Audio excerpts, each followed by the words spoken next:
Okay. We have some Okay. ones, but we're gonna have one on the All right, we're starting here.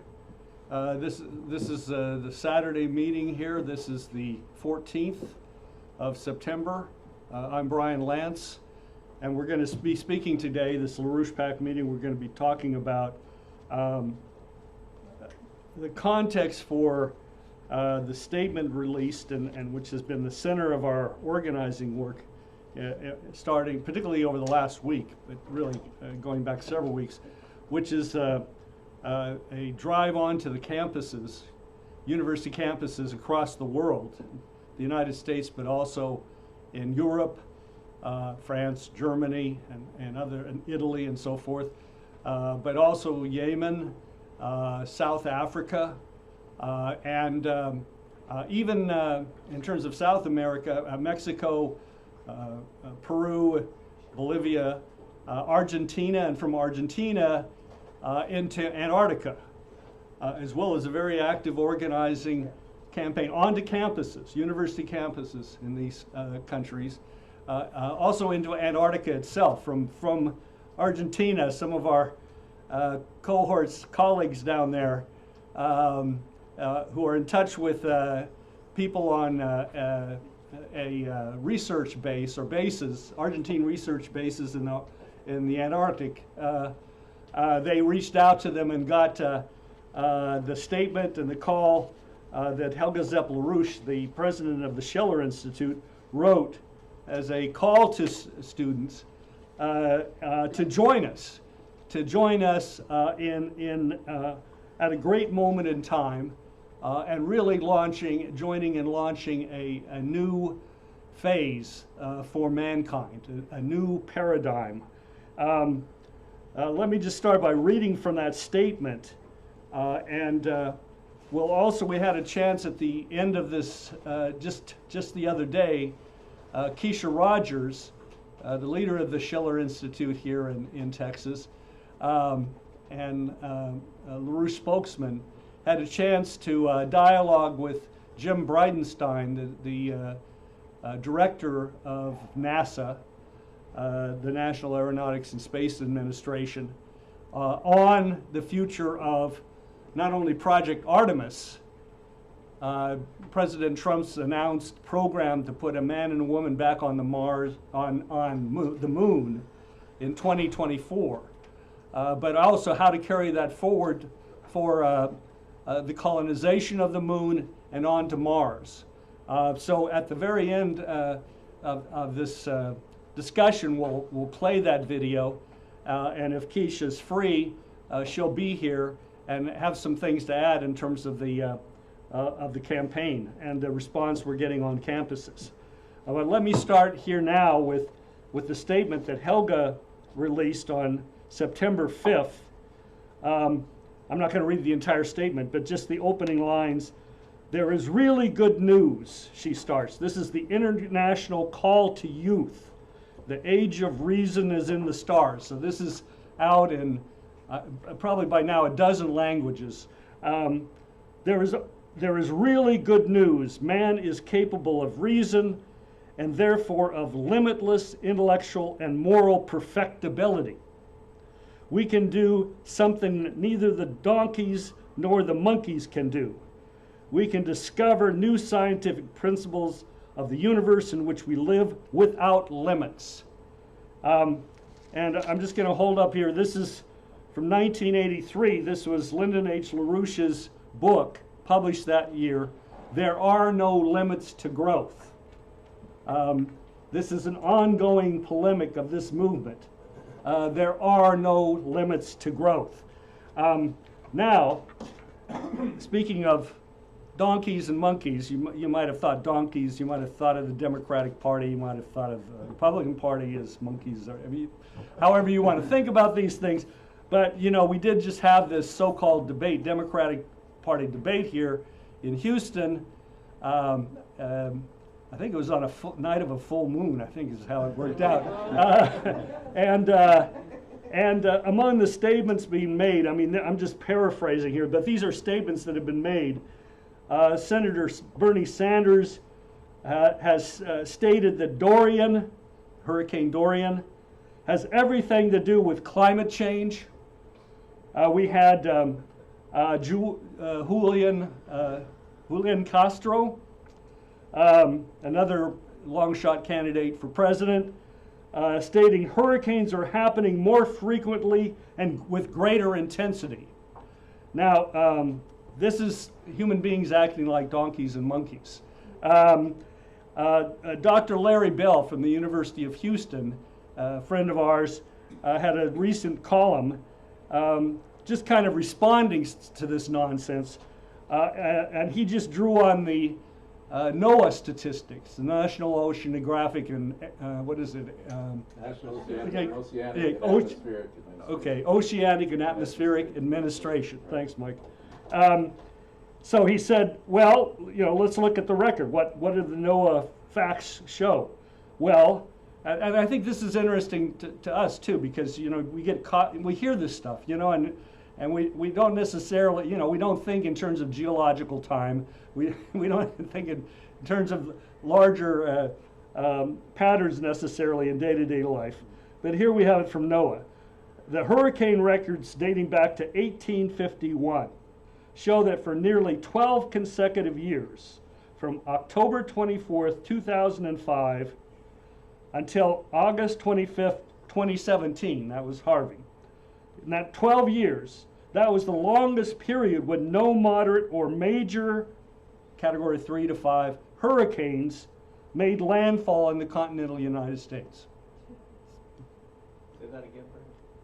12 consecutive years, from 2005 to 2017. That was the longest period of time in which no major hurricane made landfall in the United States. So when you hear these stories, it's happening more and more. That's not the broader pattern.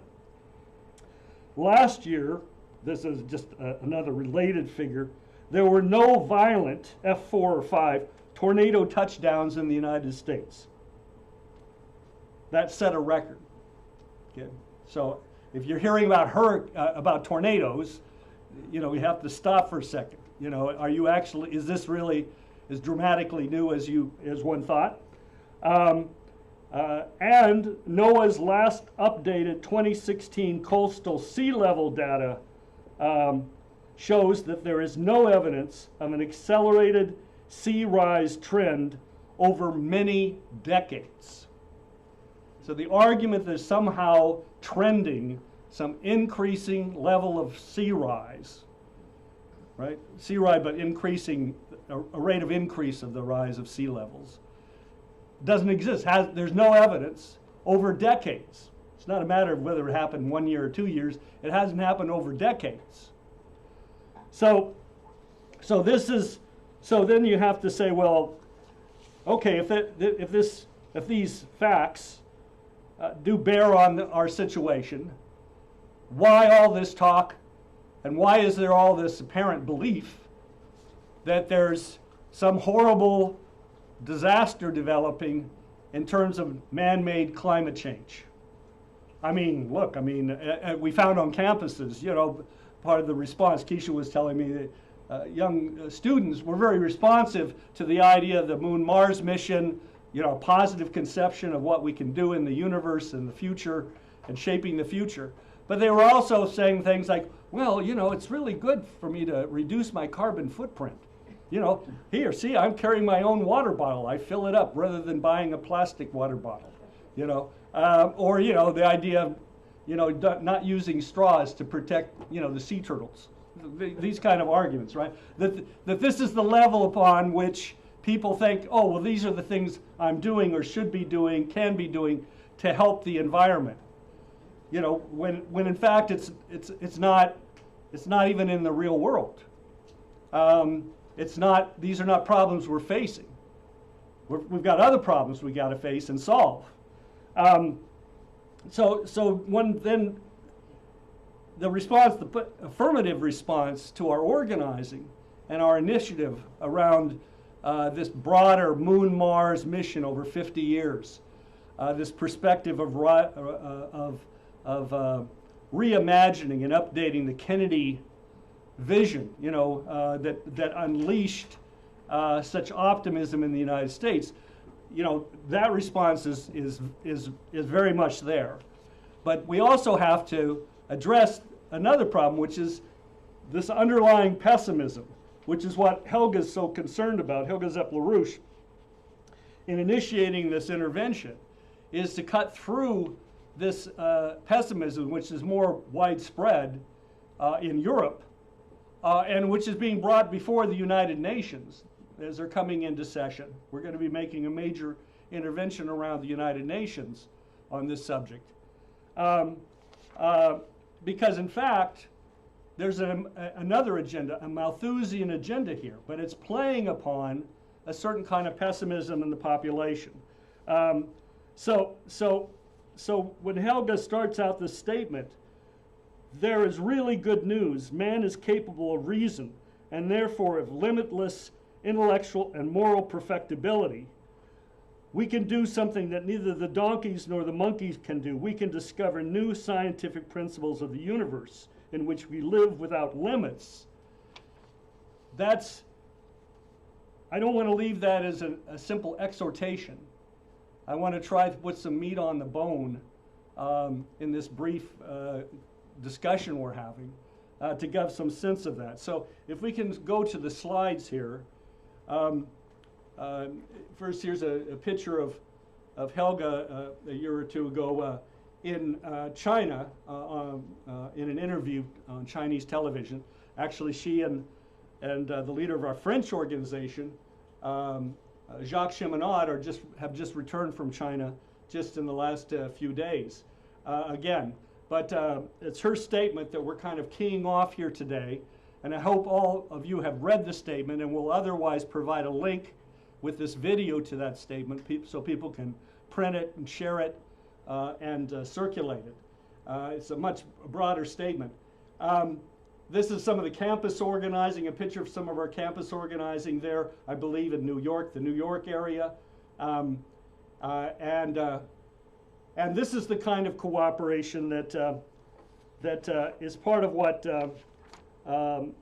Helga is addressing with the space program concept and what we want to do with this initiative that we've launched on space. And let me just read, this is from Kraft Erika, from his Anthropology of Astronautics. Kraft Erika, one of the leading rocket scientists responsible for our space capabilities as they were developed back in the 1960s and 70s and 80s, and a real visionary in terms of the future of man in space. Here's what he writes. The concept of space travel carries with it enormous impact because it challenges man on practically all fronts of his physical and spiritual existence. The idea of traveling to other celestial bodies reflects to the highest degree the independence and agility of the human mind. It lends ultimate dignity to man's technical and scientific endeavors. Above all, it touches on the philosophy of his very existence. As a result, the concept of space travel disregards national borders, as we see here in this picture, refuses to recognize differences of historical or ethnological origins, and penetrates the fiber of one sociological or political creed as fast as that of the next. And this is why we go.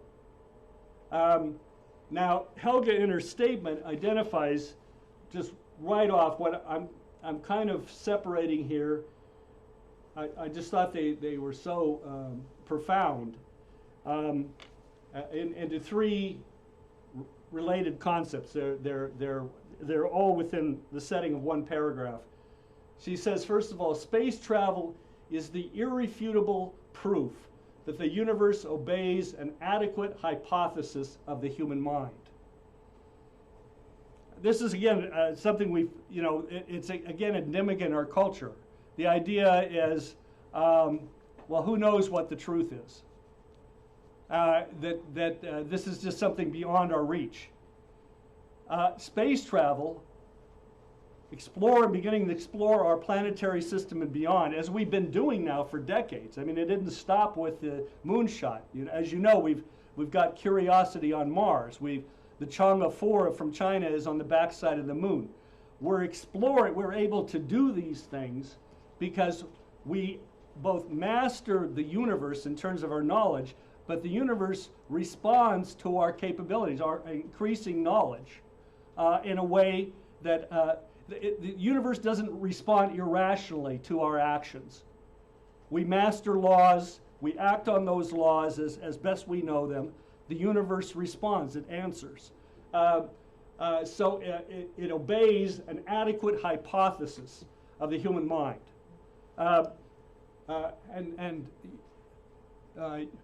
You could say the same thing, of course, for Columbus, for the voyage across the Atlantic in 1492.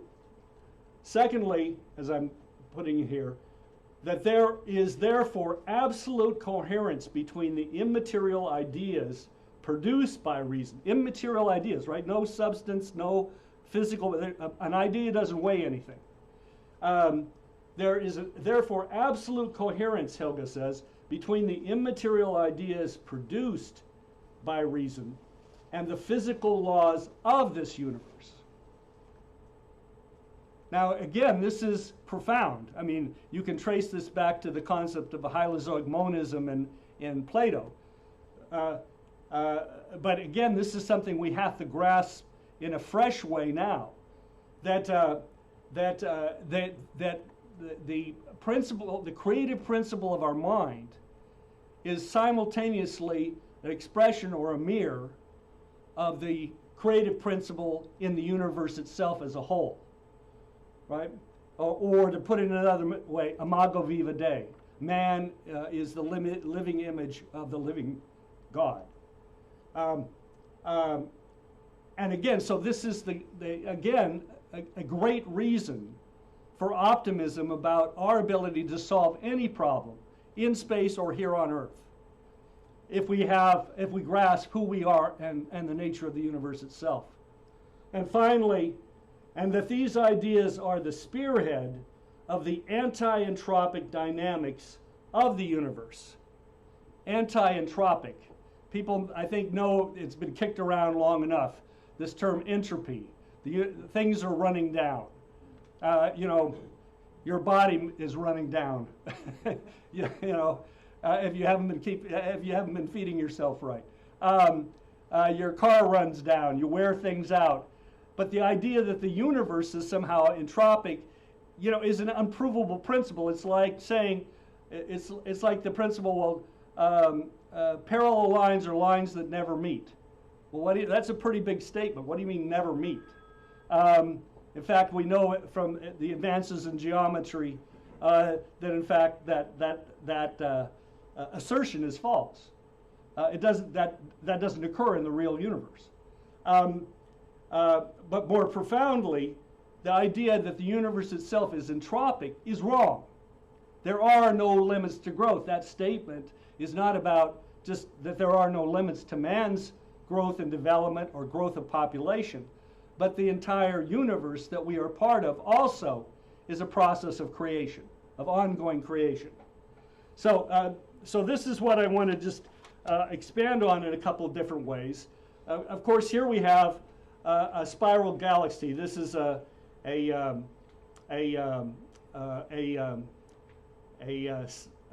lack of a better word, schematic of what our own Milky Way galaxy looks like. Of course, we've never seen this galaxy. We've never been this far out. But we know from other galaxies that's what they look like. There's different forms and so forth, but they're in this spiral form.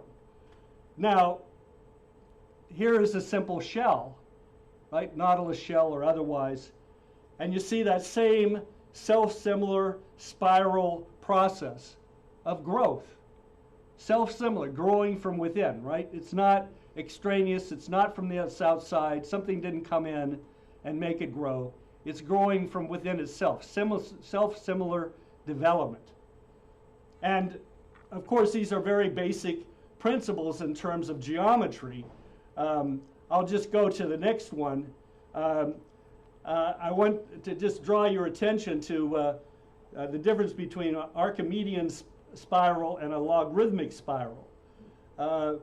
Bernoulli, the collaborator of Leibniz and so forth, developed the concepts and the science, including the physics and mathematics behind the logarithmic spiral, which he called miraculous. But note that that you have this self-similar process of development of growth that we saw in the shell. We also see it in the spiral galaxies. But you'll note there on the far right in the logarithmic spiral, when you compare it to the Archimedean, there where the Archimedean with each turn, one full turn around the spiral, it's growing by the same amounts. It's simply growing in that sense, even though it's a spiral, in that sense it's growing linearly, right? It's not, there's not a growth process within. Where with the logarithmic spiral, the relationship is in fact geometric. Between each turn is a growth, but it's a growth on top of a growth, geometric growth, like 2 to the third power, 2 to the third power, 3 to the third power, 4, 2 times, 2 to the third power is 8, 2 to the fourth power is so on and so forth. A geometric process of growth. I'm just indicating this is just a bare bones kind of, to hopefully give a little bit of an insight, further insight into this process, that this process of not entropy or neg entropy is in fact everywhere around us. Most profoundly, it's in the capabilities of our own minds. And it's in our history of the biosphere in which we exist. This is just to give an indication. This is the transformation of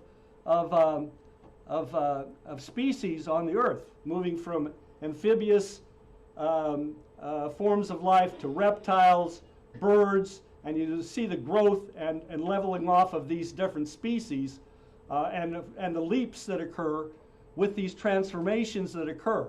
It's not a smooth, in that sense, it's not like the shells. It's not just a smooth growth process, but you have these qualitative leaps that you see in nature itself.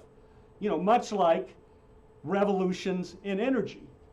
Man is not a fixed species or group of species. Man is in the image of God, imago viva Dei, a religious leader would say. And so we see this increase of energy utilization from wood to coal to oil to nuclear, which was never fulfilled completely, and on to fusion that we have through revolutions in our knowledge, right? At one point, I mean, obviously you can't, I think as Jason put it, you can't imagine propelling an airplane with a coal-fired engine. It wouldn't happen. So we make these revolutions, and these revolutions make things possible that were never possible before. And that in fact is why we've seen this, if you will, logarithmic growth of the human population, this not entropic growth of the human population. Other species, I mean, think about it, you think about it, I mean, you see mosquitoes multiply, other animals, vermin, and so on, they obviously multiply. They multiply up to some limit to their carrying capacity, so-called, right?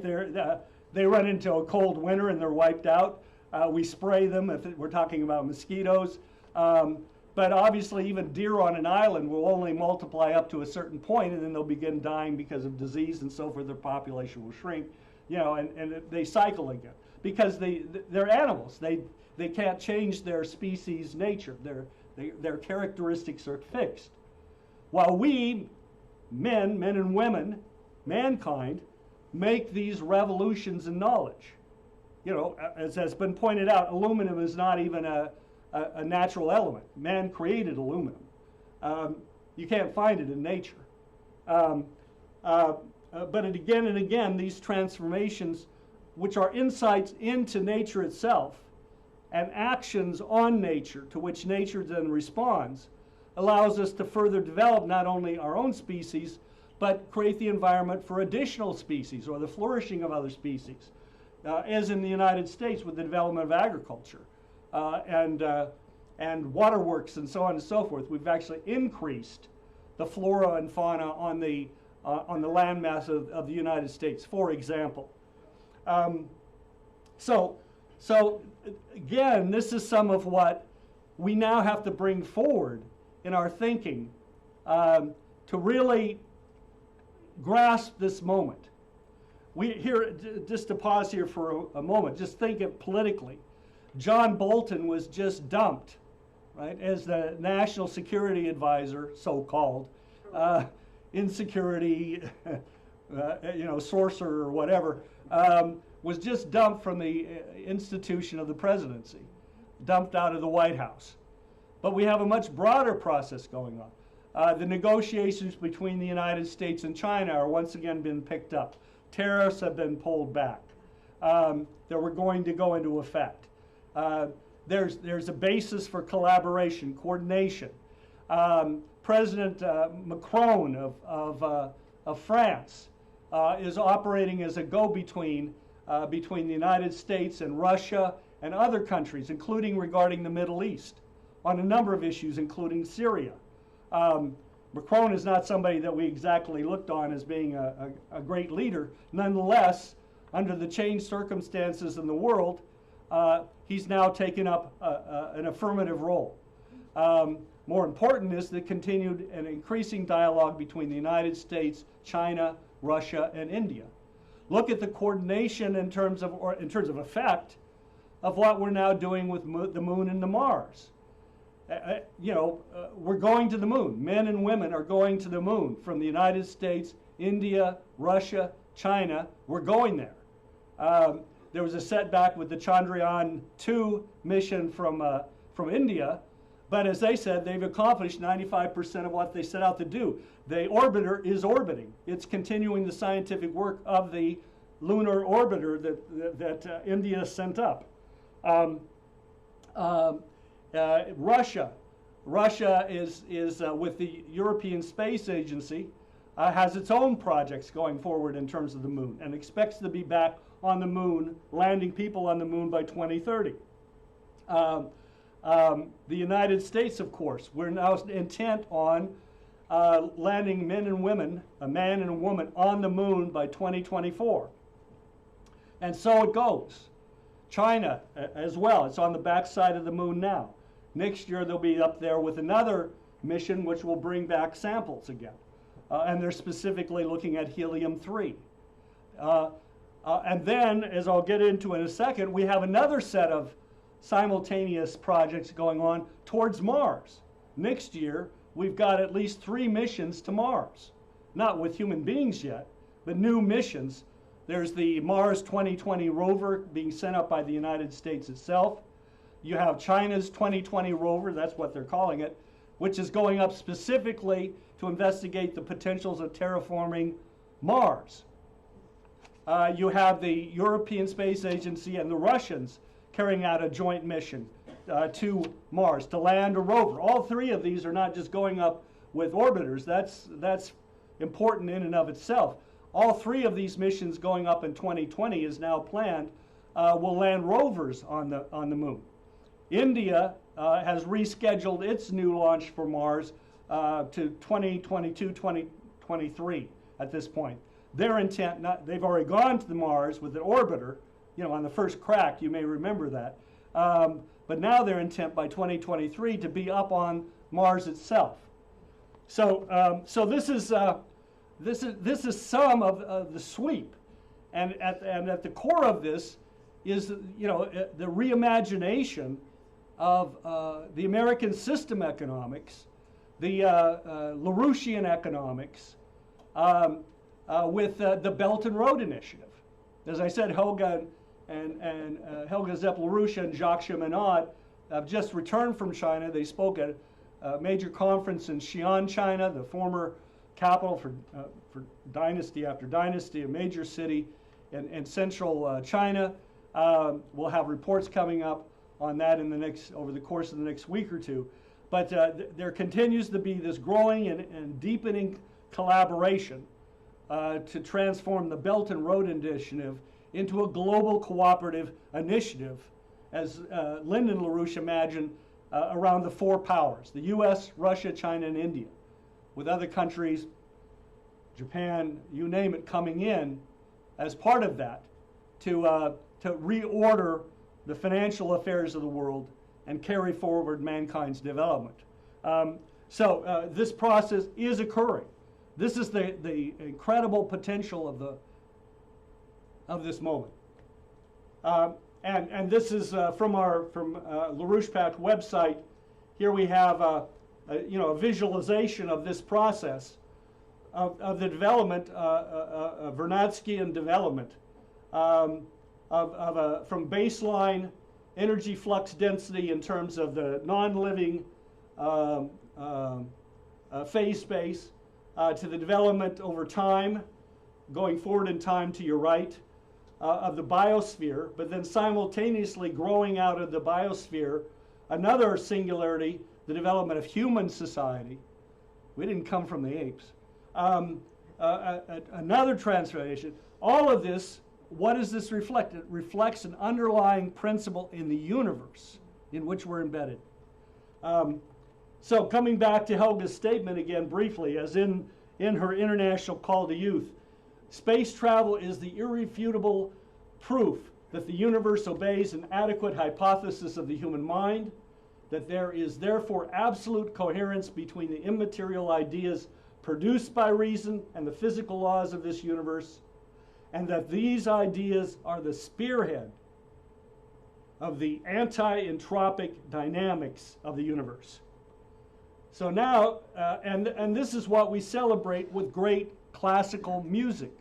This is why part of the organizing drive of the LaRouche movement on campuses around the world, as is occurring right now, has occurred with the Days of Action this last Tuesday and Thursday, is also a revival of great classical culture. Think of Einstein and his violin. The revival of great classical culture that fuels and celebrates simultaneously the very nature, true nature of man. So Mars, this is the Mars 2020 rover that China's sending up to Mars. Let's just talk just for a minute about Mars. Not a very, hospitable place, perhaps. Take the China proposal. The Chinese proposal. They're stated. They're now assembling their 2020 rover and lander in China right now. They're on track, they report. Space News reported this in May, and they're going forward on this.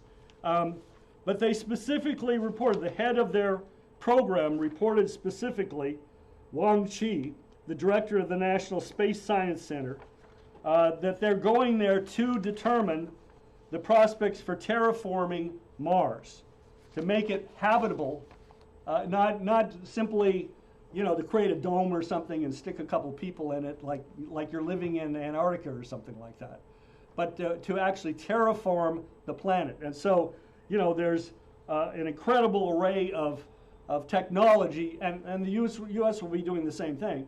Technology that's going up there to learn more about the planet. The Russian European Space Agency project, similarly, they're specifically focused on organics, determining whether there's organic compounds on Mars.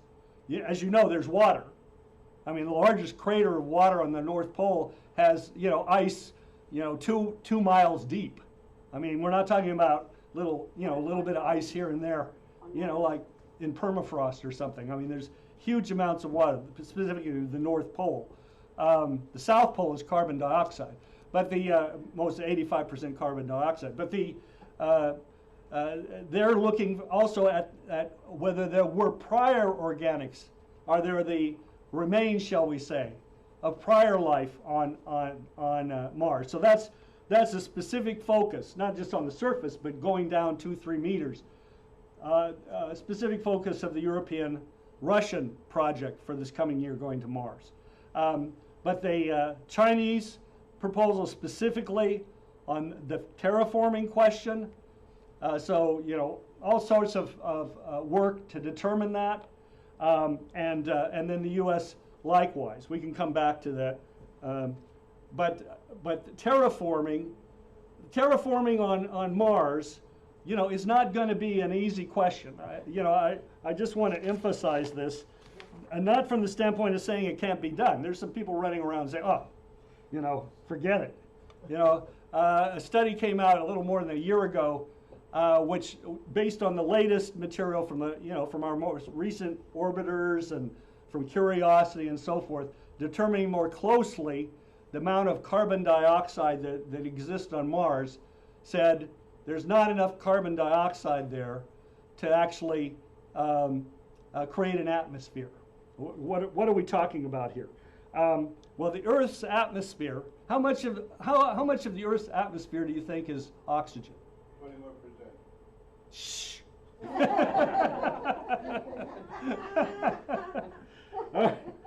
Okay, so somebody else then answer this.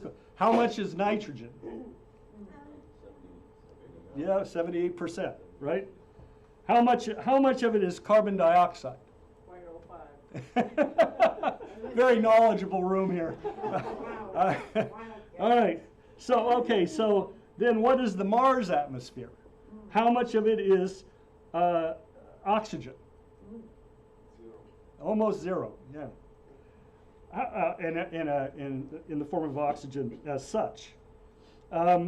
Remember, carbon dioxide is dioxide. It has oxygen in it.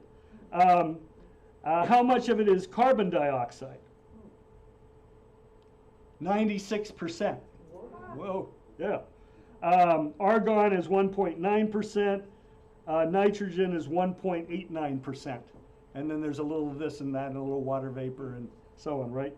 So, all right, so the idea of Earth forming Mars to carry out some process like over time, as what you see here, not like you snap your fingers or throw the switch, but over time to transform Mars, the red planet on the left, into equivalent of an Earth environment. Remember, there used to be oceans on Mars, so it's not far-fetched.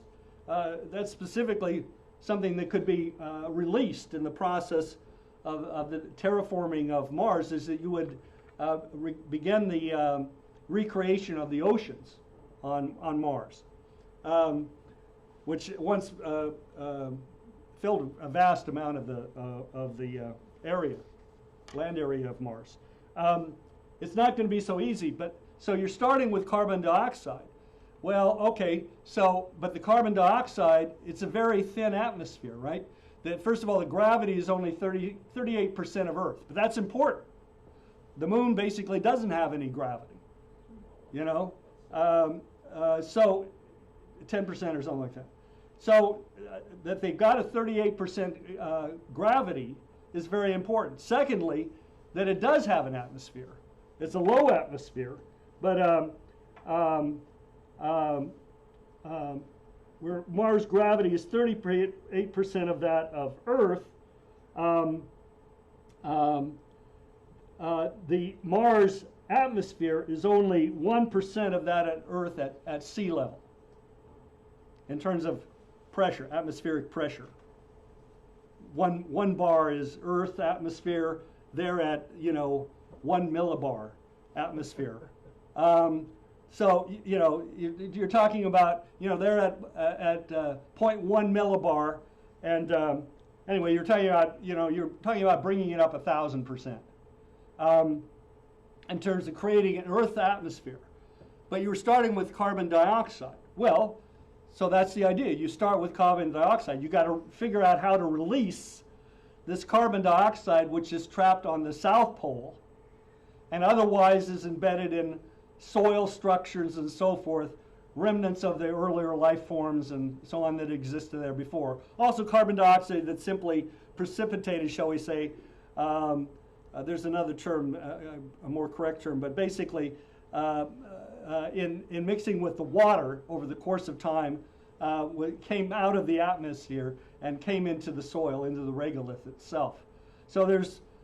These measurements have been going on, trying to figure out how much there is, where it is, and so forth. Why?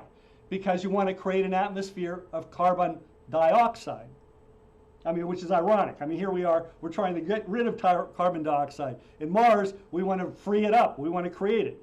We want to create a carbon dioxide atmosphere for anaerobic life forms that don't breathe oxygen. They get their electrons, they transform it, they're able to live off of other nitrates and other chemical forms, sulfur and so on and so forth. Anaerobic life forms then can begin to warm the planet up further.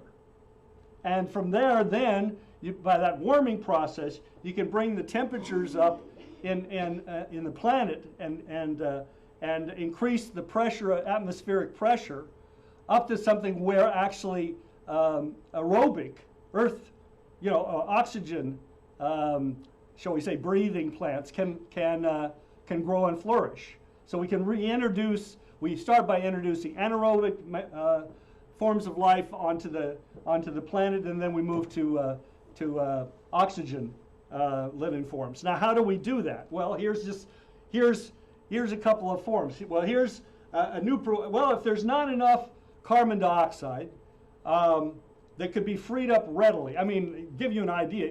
Elon Musk is proposing we just nuke the pole, and release a lot of carbon dioxide fast. Anyway, there's lots of crazy proposals out there, but aerogel is a proposal. Now, so not that you could coat the whole planet. That'd be a pretty big project. But you could take large areas of Mars and cover it with an aerogel. Gels. They have a liquid in them, but it's a little bit like the stuff you pack packages with these days. That puffy stuff. It has a liquid in it, but they're compartmentalized. There's a structure to it. Aerogels is that liquid is taken out, or shall we say it's substituted for that, is some form of air. And so you have a aerogel, which is, it's used in technology and so forth today. But you could create you could cover a large area with aerogel material. That material allows sunlight through. It also prevents heat, infrared, from dissipating outside the gel, so it holds in the heat. So you could take large areas of the planet and cover it with aerogel and create the conditions for the beginning of life. So that's one example. That's one way we might go about doing it. That's an example, just a schematic of that process. Here's another one. This is proposed by Dr. Jim Green of NASA. Not just on his own. They've been doing a bunch of simulations and so forth on this. On your far left is Mars, right here. Out there where you see those curlicues, that's what you see there is the L1 point between the Sun and Mars, the point of essentially equal gravitational pull between the Sun and Mars. Dr. Green is proposing, his team is proposing, and saying that, based on what we now know, and what our technologies, and so we could foresee the development of the technologies to put up an inflatable dipole magnetic field out there at L1, where it would basically be placed between the Sun and Mars. This would stop the solar wind to a large extent from stripping Mars of its atmosphere. It would also allow it to warm up on its own. You could actually set in motion a process by which Mars would begin recovering its own atmosphere, and of course we could help it along the way.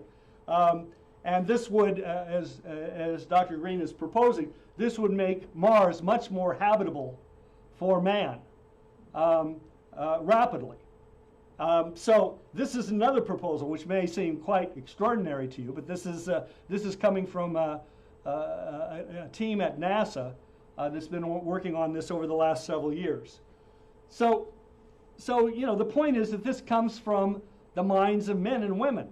These concepts, these creating a new universe, right? Creating conditions for life on other planets is not something far-fetched. This is something we can do. This is something we need to do.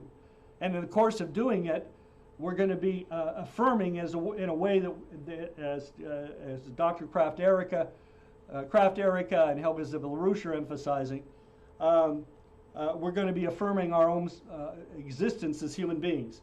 This is a fab lab. I think this one's out in California, Fabrications Laboratory, which we've talked about them in the past weeks, where students in this case, many of them are open to the public at community centers and so forth, where projects can be worked on to build things, with building robotics.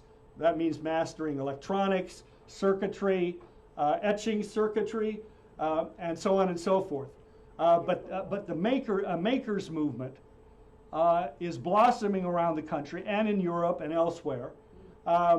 This is where the next generation of our scientists and engineers and skilled workforce have to come from. And we've got to proliferate this kind of thinking and ingenuity and thinking outside the box. This is what we're going to have to bring forward, because some of us are getting a little older, at least physically, and we need some new blood. And that is another reason why we're going on to the campuses. We're going to give a new shot we're giving a new shot in the arm to the LaRouche movement. That's just a quick diagram of the collapse of manufacturing in the United States since 1940, increasing up into the 70s, and then the collapse since. That's part of what we have to reverse. What was the last year? What was the peak there? The peak there is around 1980. Oh. 78, 79, right around in there. Number of employees. Number of employees, yep. Right up to virtually last year. This is virtually current figures from the U.S. Bureau of Labor Statistics. Oh, yeah, I was going to say, what's Fred? Huh? I don't remember right off, but as you see at the bottom, U.S. Bureau of Labor Statistics. Fred's an independent. Federal Reserve District, St. Louis. Okay, there we go. Federal Reserve District, St. Louis. Okay, thanks, Mike. And these young musicians, are also becoming part of that future productive populace of our nation and our world. So, and these young NASA interns working on these CubeSats, not just working on them, building them for launch. And this is simply a rocket engine to remind us, what we already know, but a lot more of us got to know a lot more about it, much less what comes next. So that's what I think I wanted to present. Again, just to come back, the impetus now is summarized in Helga Ziebel-LaRouche's International Call to Youth. The Age of Reason is in the stars. The statements are available here, and we have a video of Keisha Rogers' intervention dialogue just the other night at Rice University. This is on the anniversary of John F. Kennedy's Rice speech, where he announced the moonshot. And so we have Keisha here with Jim Bridenstine, director of NASA.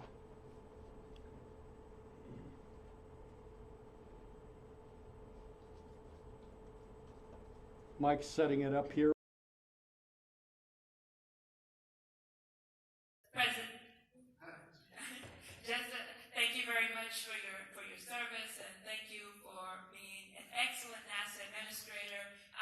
My name is Keisha. I wanted to let you know that I have been a very strong proponent of the space program. I wrote a report on behalf of the National LaRouche organization, and what we're doing right now is we're circulating a petition in support of President Trump's Artemis program, and we're getting quite a bit of support on campuses across the nation and internationally. Wow, thank you. Yeah, so, and I'll give you a copy of that report before we leave here. Let me know what I can do to help. Yes, I'm thank happy you. to.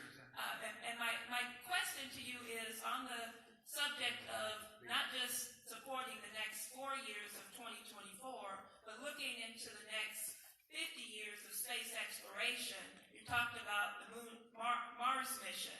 We're going to send human beings to Mars. It can't be take your time and let's do this. Right. Getting people there in 3-9 months. And there's discussion that's coming up right now on the question of fusion propulsion. Oh, yeah. So I want you to speak on that, because the importance of this right now is, how can we actually get human beings to Mars safely, efficiently, through 1G acceleration, through advancing, maybe instead of 3 months, going there in less than a few weeks here. And I think that's a very important subject. Even the Russians are talking about the importance of fusion, and many countries are looking to the moon as the basis for that, particularly on the mining of helium-3. So I'd like your comments on that. My goodness, there's a lot in there. Keisha, thank you for Thank your you. advocacy. And thank you for wearing that shirt. Keep doing that. Yes, a couple of things. You mentioned 2024, and some people have said maybe that's a partisan date. Remember what Kennedy said. By the end of the decade, he gave it a date. Why? Because that's how you get results. And it's important that in this particular case, when we look at we compressed the timeline. Originally it was 2028, based on traditional budgets. The president said that's not good enough, so he said accelerate it. We did. He helped us with additional budget in the budget request. We did an amendment. We got that amendment over to the Hill. But here's the important thing. NASA has not a science problem or a technical problem. We can retire all of the technical risk you can imagine. We're an amazing agency with amazing engineers. We have a political problem. That's why we're not on the moon right now. That's why we're not at Mars right now. And Professor Brinkley has been very, very clear about why Kennedy was successful. It was bipartisan. And he gave it a deadline, and he moved fast. There was a race. So when a program goes 15 years, 20 years, and costs billions of dollars, and people aren't seeing results, that's when they get canceled. When we cannibalize the Science Mission Directorate to fund human exploration, that's when it creates a partisan fight. When we cannibalize the International Space Station to fund deeper space exploration, we create a parochial fight. And I'm saying that because the Texas delegation is sitting right here in front of us. So these are all things that we have a political science problem at NASA historically. I've been very clear. My objective is to fix that, and I've been working on it since the day I got in this office. That being said, fission. Fusion, you said fusion. We're not there on fusion. That's going to take a number of years. For people in the room that might not be aware, fusion, of course, is taking two nuclei and pushing them together. And basically, it's how you get energy out of the sun. And of course, the release of energy is massive. Fission is actually nuclei breaking apart. Fission, I think, is in the short term. How do we do nuclear propulsion? It's going to be necessary to go to Mars. Radiation in deep space is harsh on the human condition. If instead of a 7 to 9 month journey, we can make it a 2 to 3 month journey, it's really good for the medical condition of the astronauts.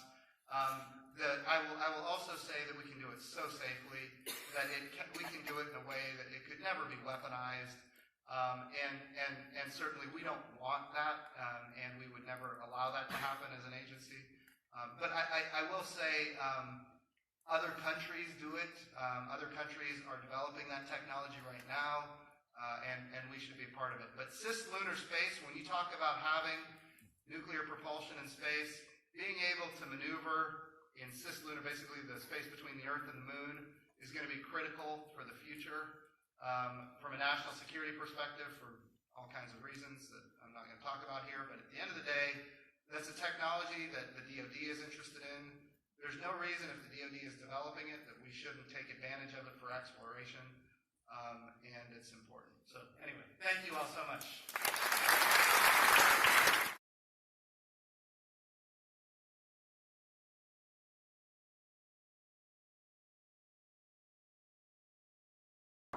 Lights?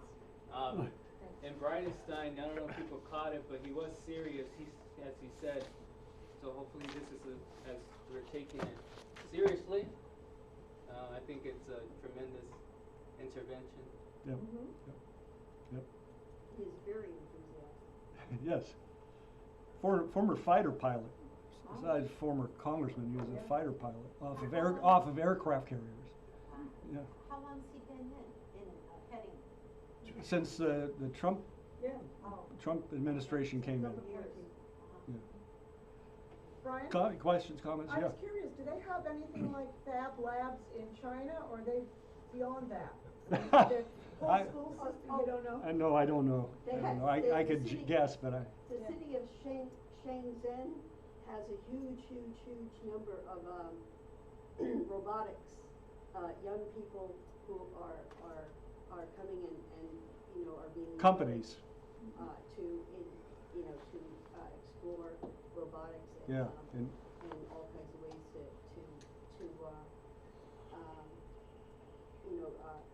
challenge the Silicon Valley. Yep. Two things. One is just in response to the question. I mean, one thing I thought was very interesting that I read in our briefing was that I think I read it there that Trump has asked, am I correct about this? Trump asked Germany for advice on the apprentice programs, Yeah. which would be really critical for, you know, integrating into and you know, leaping ahead. Yeah. in the Trump has been context serious of about an it. overall About the. for- I think it's partly an evasion of the problem, or the deeper problem. Fab Labs or no Fab Labs, China is motivating its youth. Yeah. You know, they're committed. They're going into engineering. They're going into science. You know, huge. It's a multiple of what we turn out a year. And if you go to our engineering departments, science departments in the United States, on the university level, they're mostly foreign-born Americans, you know, Indian Americans and so on and so, Pakistani Americans, you name it, or they're foreign students, you know, that are here and they'll get their degrees and they'll stay here and they'll work for at least a number of years. So that's not to be knocked, but the point is, you know, the mainstream is not going into these areas. But it's also a problem at the community college level, you know. An average of 20% of junior college students graduate within 5 years. In other words, most of them never graduate. But only 20% even at the end of 5 years have graduated.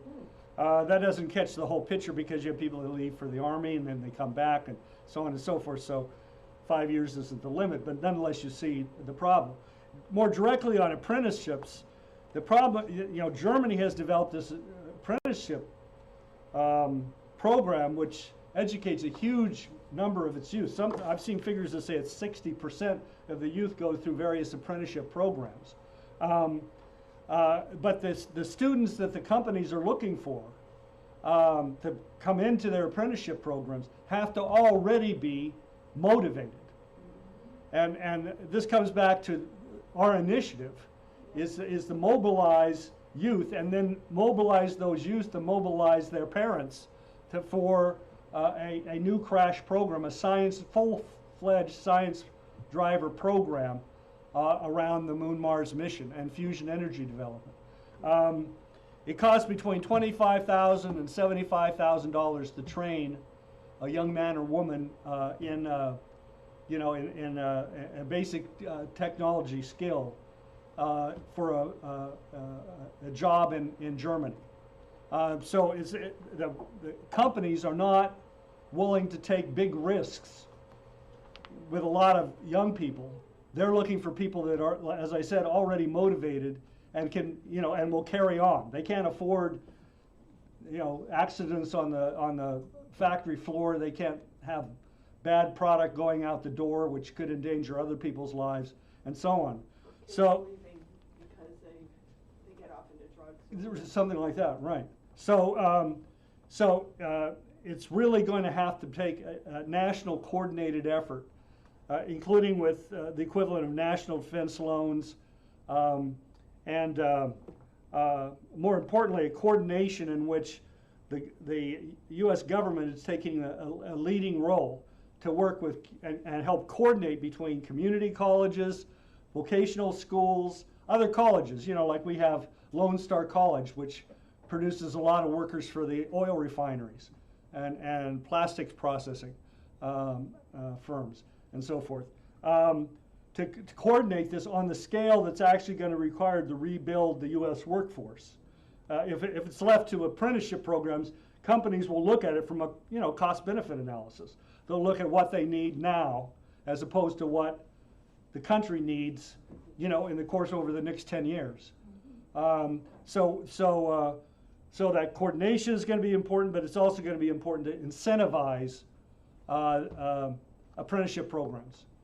Another feature of it that could become very important is retooling of the defense, aerospace defense sector, particularly defense. We have a huge workforce in defense, and we spend more on defense than the rest of the world combined on so-called defense.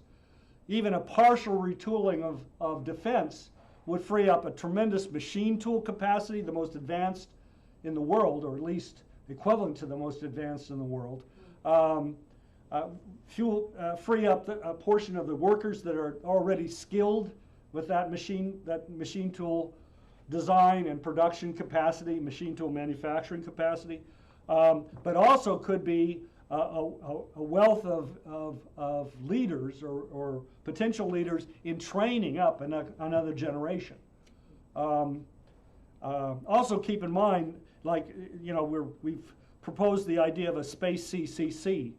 You think of all the young men and women who have been in the military and have the capability to help lead a space CC projects all over the country in infrastructure, for example. We're going to have to reach out to a lot of resources that right now are look, you can't live in a tank. We're going to have to transform from this this idea of a unipolar world order into one where we're actually rebuilding our own nation to lead the world in a different, more amicable framework. But in doing so, we're going to free up capacity and people to produce a great deal more value, real value. Yes, yes. You mentioned the military. Uh-huh. And I just got back from Baltimore, Annapolis area, and formerly I was what they call a blue and gold officer in the Navy, where we would work with the Naval Academy to help high school students prepare early to be considered for the Naval Academy. Uh-huh. And just to give you some statistics, every year roughly 1,000 new students are admitted into the Naval Academy, and they have approximately 4,000 cadets or midshipmen there at any one time. Mm-hmm.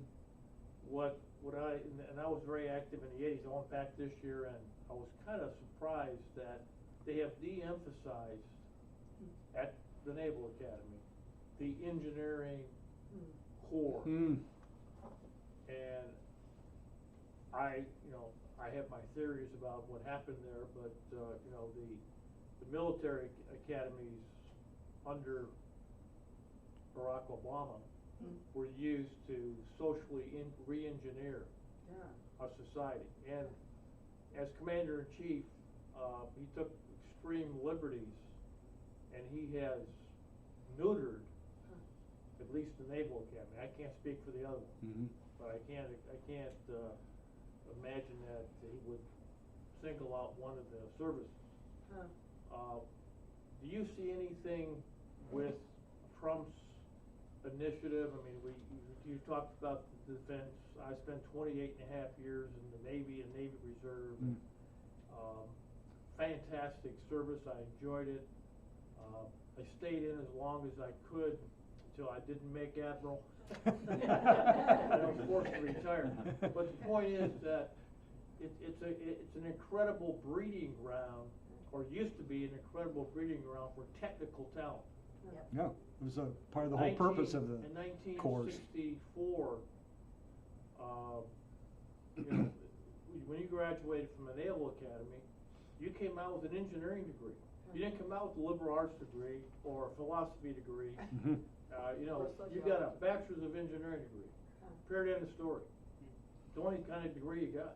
Do you see anything that Trump is doing with the military, with the Defense Department, to try and reverse this, I call it neuter effect, with you talk to the Naval Academy, here's 4,000 people who are leaders, future admirals, and we're wasting this valuable resource.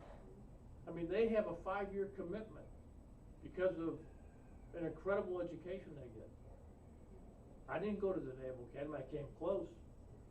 I had a nomination out of high school, but I was an alternate nomination, but I didn't go. But the point is, you know, it's a very highly sought after opportunity. Cost us as taxpayers a lot of money, and you figure the Air Force Academy and West Point and all those. Yeah. I just see that as a complete waste of technical talent. Especially You see anything that- Well, and I can't speak to, you know, Belinda mentioned, you know, there is on an apprenticeship program that Trump has spoken to that. There's now a website on apprenticeship programs. You know, there's an effort in the Department of Labor, perhaps otherwise with the Department of Energy anyway, to push forward some new initiatives on apprenticeship programs. You know, within the constraints of the current financial situation, which is bad. I mean, it's bad and it's getting worse.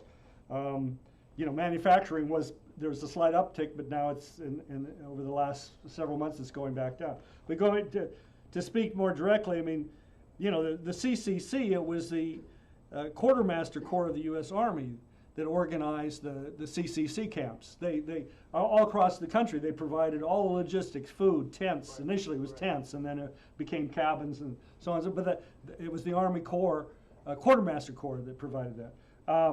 The academies, of course, as you know, they were developed as engineering capabilities for the nation. A number of graduates were involved in surveying for the Transcontinental Railroad. Others went to Egypt and worked on projects there. I mean, all over the world, it was the engineering capabilities, which are so important in military offense and defense as well, had all of these other very practical, real applications and were utilized. I would certainly say, look, we've proposed, Mr. LaRouche has proposed his 4 laws. He proposed the reenactment of Glass-Steagall, the creation of a national bank, whatever the name is you want to give it, but a national bank through which national credit is provided, earmarked for specific projects in infrastructure, hard and soft infrastructure. And then the 4th law was crash program for fusion and for space science. Those are the 4 areas as a combination. They don't work apart. It's a single package. You got to reorganize the financial system by reenacting Glass-Steagall. You got to create a national infrastructure bank, which is not, you know, you open the doors and you try to collect some money. It's that the government provides credits through that bank into the economy. We create credits on the basis of the future productivity of our nation to finance large-scale projects. In the context of that, the Army Corps of Engineers and similar capabilities, Evelyn, my wife, her brother is a graduate of the Air Force Academy, and he, you know, with an engineering degree, and went on to the private sector, you know, in defense. Sure. so these engineering capabilities seems to me, in that way you can bring forward that principle again into the academies. Because we got to go back to it, because it's not going back, it's going forward. Well, we have to build a whole new infrastructure We got a platform in the country. We got a captive audience. I mean, they're there. I mean, 1 out of 100 applicants gets chosen. Mhm. They want to be there. They signed up for 5 more years after they get their bachelor's degree. Yeah. We own them. Mhm. They owe it to us. Most Mhm. of them, don't stay in the military. But the point is that at one time we captured them and we made a lot of Investment in them. investment in them. Yeah, sure. It- So, but I'm saying it's it's a policy fight. We have to change the whole direction of the country. We do. The spearhead is this Moon Mars. Trump's initiated. It's good. Our Project Artemis. We're going to the moon. We're going to create a sustainable presence, and we're going to use that as a jumping-off point to go to Mars. Fine. We're saying it's got to be larger than that. We've got to actually colonize Mars. We're going to develop that planet. We're going to use that as the industrial base to then go to Mars using helium-3 on the moon as the fuel, as part of a deuterium helium-3 reaction for fusion power, so we can go at one gravity acceleration, deacceleration to Mars. And then from there, of course, we go beyond. There's lots of other projects simultaneously. But that's a science driver for the revival of the whole economy. If, as it's been proposed, if you get a lot of people, young people in particular, demanding this of their parents, demanding it of their would-be parents, the elected officials and so on and so forth, demanding this of them, we can get this. Then that question says, well, then how do we finance this? I mean, that's what it all comes down. I mean, Bridenstine said it. We got a political problem. It's interesting. He didn't say we have a financial problem. He said we have a political problem. The money's there. The money's being spent. It's just a question of reallocating the money. Right. Well, and creating the credit mechanisms that go beyond the money that we have or think we have. Yeah. So that's what we're fighting for. That's our initiative. I don't think it's something Trump's going to do on his own, but by forcing this, we're using this Moon Mars initiative of Trump as a wedge to open up a broader offensive here, right? And sweeping the country up in it, as an infectious process, as an organizing process. And then within that context, you can see, okay, well then this and this and this are required, including we've got to address not only on the academies, Air Force, so on, Naval and so on, Coast Guard and the rest, but we've also got to address the curriculum of our universities, Right. which is completely ass backwards. Well, So, but the academies have been impacted also. They've reversed their curriculum. I think we should do an interview with you for our publication to actually discuss some of this, and because I think it's something that should be shared. I'm glad you're sharing it with us. I'm just saying it deserves wider circulation. I'm sorry. Can I say something? Sure. Because in the wider context of what the role is of the United States in the world, right? It should be scientific knowledge, engineering developments, leading the edge in infrastructure development and space exploration. Mm-hmm. But the military, under the conditions of a so-called global order, in which the British geopolitics rules the policies of the nation, right? Mhm. It's in that context that our military brains are being blown out. Yeah, but they're being blown up. Yeah. They're So John Bolton's dumped. So Yep. It's Well, clear we can do more. We have to do more. Is there anything we can do to? I saw an incredible YouTube 5 or 6 minutes of Tucker Carlson giving his take on Bolton resigning. Great. And later on in his program, he had another video of Trump making a presentation, and he seems to be the only person in the major news outlets that really is on our side, who's really out there willing to take the risk and I mean, mainline, you know, of course, Fox News. And that's why they're trying to take them off the air? Sure. But is there anybody else out there that's doing what Tucker Carlson is doing to help us? Well, I mean, there's others, but I think we really have to put the weight of this problem on our own shoulders and see ourselves as the ones who have been leading and are leading. I mean, our work with people around Trump and those circles, I mean, this goes back decades. Sure. And you know, the fact that you have this proposal to revive the space program by Trump, this is a direct consequence of our work over decades. LaRouche's work with particularly beginning with the Reagan administration and the Strategic Defense Initiative, which was, you know, initiated by LaRouche. And he was brought in as an advisor to the National Security Council by Reagan on that project and with the negotiations with the Russians. So our work, I'm saying our work, so we've got to really be the leading edge, and we obviously want you to be part of that effort, and you might have more ideas. You know, it's I mean, you know, you can talk about different websites and so forth. You know, ours are the best, but there's other websites. There's, you know, look, I mean, there's a lot.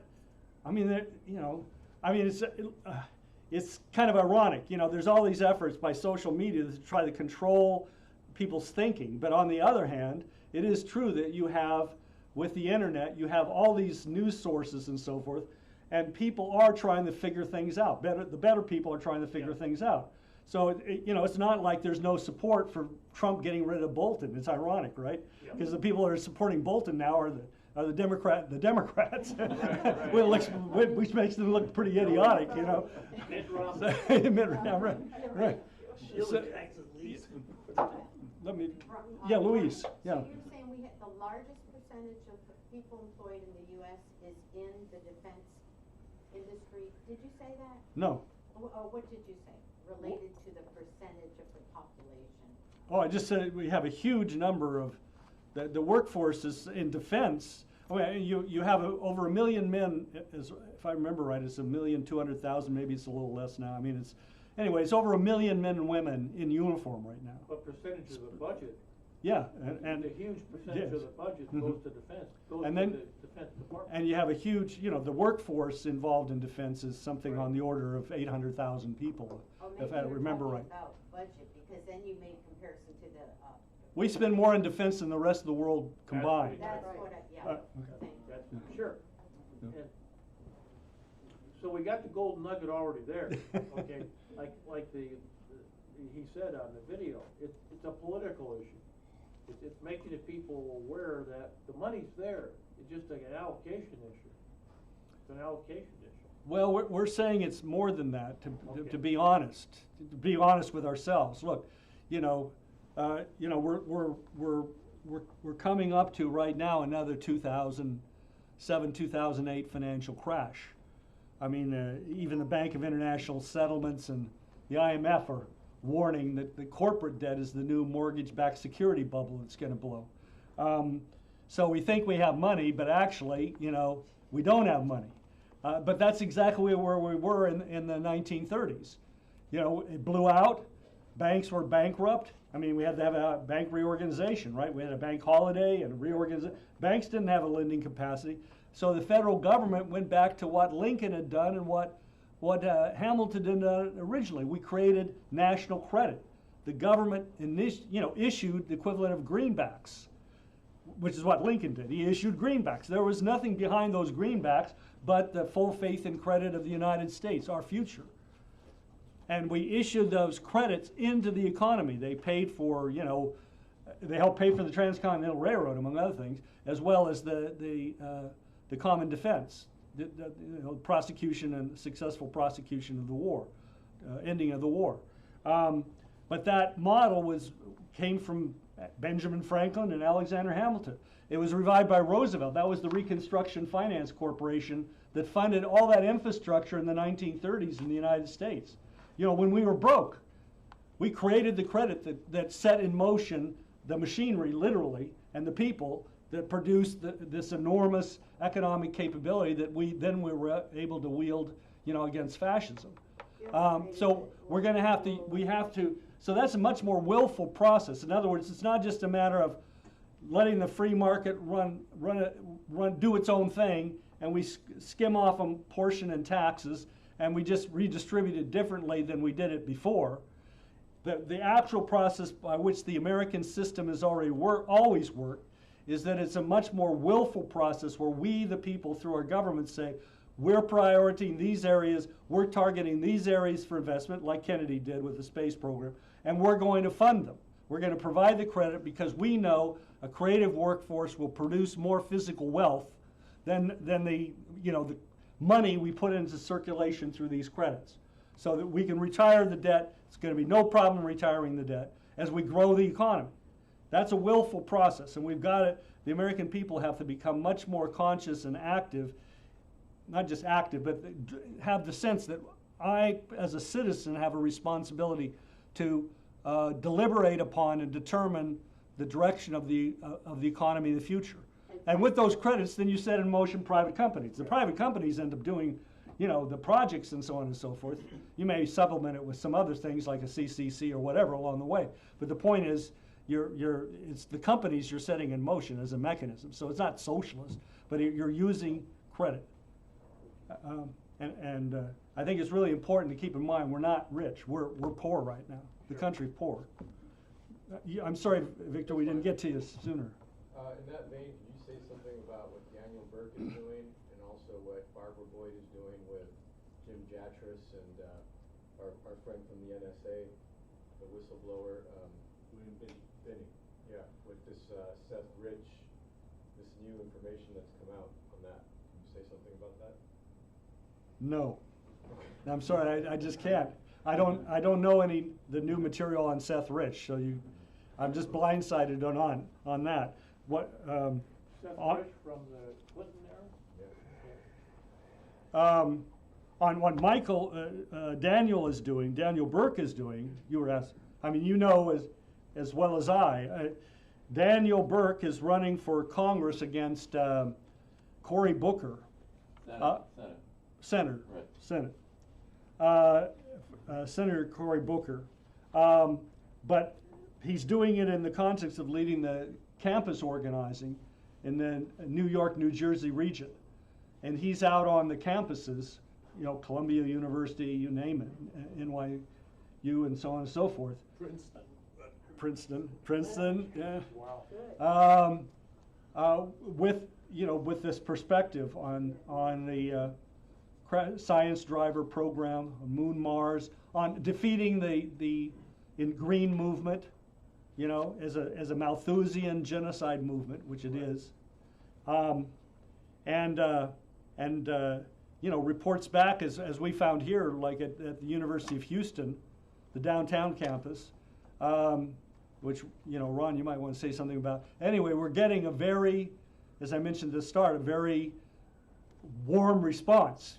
We didn't know what to expect, but all over the country and from what we have in terms of reports around the world so far, we're getting a surprisingly warm response. Young people are not committed to a green eco-fascist agenda. They're not all in favor of shutting down every coal plant and natural gas plant and nuclear plant in the country or the world or whatever. They haven't bought into that. They bought into an idea that they should reduce their carbon footprint and these kind of silly things, Yeah. But they haven't bought. They're not the ideologues that we know of from the last couple of generations, including our own in its own way. So it's a very open situation. I think that goes partly to what you wanted to bring up, Victor. And Ron, others might. Evelyn? Well, I just want to say two things. There's an excellent videotape, if people haven't seen it, from yesterday on the LaRouche PAC website that covers the response we got from campuses all over the world. Really important. It's not just a nice idea that we should go out and find some youth and unbrainwash them or something, which is what I think sometimes people think. If we're going to actually have a leadership for the country that is willing and capable of doing the work to actually master Lyndon LaRouche's ideas, to master the American system of economics, it's not gonna come for the most part from, people who have a full-time job and a family and are working, and they may be very enthusiastic, but they don't have the time or the energy to actually do the intellectual work to become real leaders. And young people do, if we're recruiting that's how a lot of us long time That's how ago we got recruited back in the got 70s, involved in 60s and this, 70s, yeah. So we have to have that if we're gonna have a leadership for the country that's gonna function. Good point. Just a couple of things on the campus, rather than any of the particulars that moved students. I think two things that opened up a lot of the conversations for me was, one, just posing the fact, asking them, what do you think the average age of the whole Apollo program, the manpower that put the person on the moon, I remember you. what was the average age? And most of them had no idea, but were really quite shocked that it was, in the 20s, 25, 27, something like that. Yes. And then That was the average age of the workers at NASA that Right. put together the Apollo program. And that the whole thing, including the people who were doing the educating, it was all a seat of the pants kind of a scientific breakthrough as they went. And that's the same kind of thing we need today, whether you're looking at thermonuclear fusion, whatever. And so there was an excitement that came into the conversation on these young people, that there was that kind of challenge to them and a mission and purpose for them. So I think it set a context in which then even that little map in the pamphlet, we had the little two circles, the Earth orbit and the Mars orbit, and you look at the difference between a chemical propulsion getting to Mars in 200 days versus a week, on the fusion propulsion. So you could get an excitement, and we had a fairly, at least at the University of Houston downtown, it was very easy. We got close to 50 contacts that first day, but it was on this, I want to know more. It wasn't like a fear of what I'm getting into. So it was exciting. Good. I have a text question here from Craig Holtzclaw.